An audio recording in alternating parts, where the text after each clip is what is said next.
دعا د الله نه وغواړه کو چېرته په دعا ونه شو بې الله ته وجاړه کو په جړا ونه شو بې الله ته سجده ولګوه او دی الله ته چغې سوري ووه الله ته وایه خدایه کو ته مې د خپل در نه وشړې کریم ربه د چا دربار ته لاړ شمه الله ستا نه سوای د چا نه وغواړمه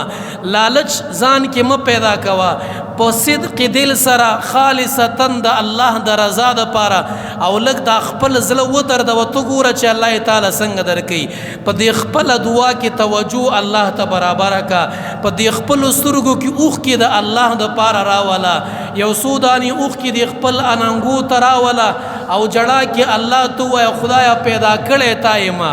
الله سارا کې تا چولې ده الله رزق را لته راکې الله ژوند را لته راکړې کریم خدایه زما دغه مشکل دی کریم الله زما دغه ضرورت دی الله ته به راله پوره کې بل څوک یې نشي پوره کولی الله د هر څه خزانې تا سره دي یو ځل باندې ونه شوه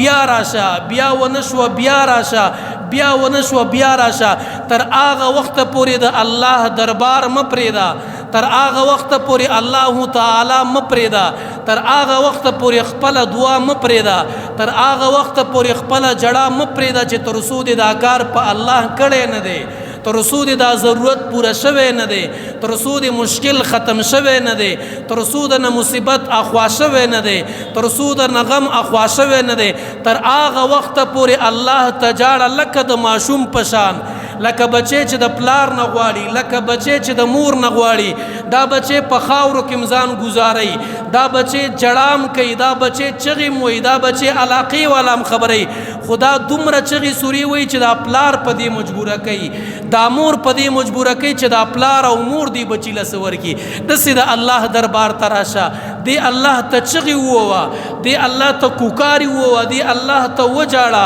دا خپلې سترګې د اوښکو نه ډکې کا دا خپله ګیره د اوښکو نه ډکه کا دا خپلې لپې د اوښکو نه ډکې کا او الله ته وایه خدایه زه ستا بنده یم ضرورتمند یم الله حاجتمند یم الله کریم خدایه بل در مې نه دی پیدا کړی بل در نه پیژنم بل خالق مالک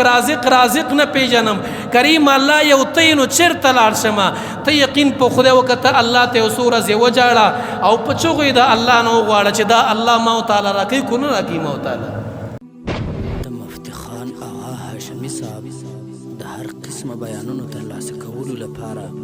زموږ چینلونه در سره لایک او سبسکرایب کړئ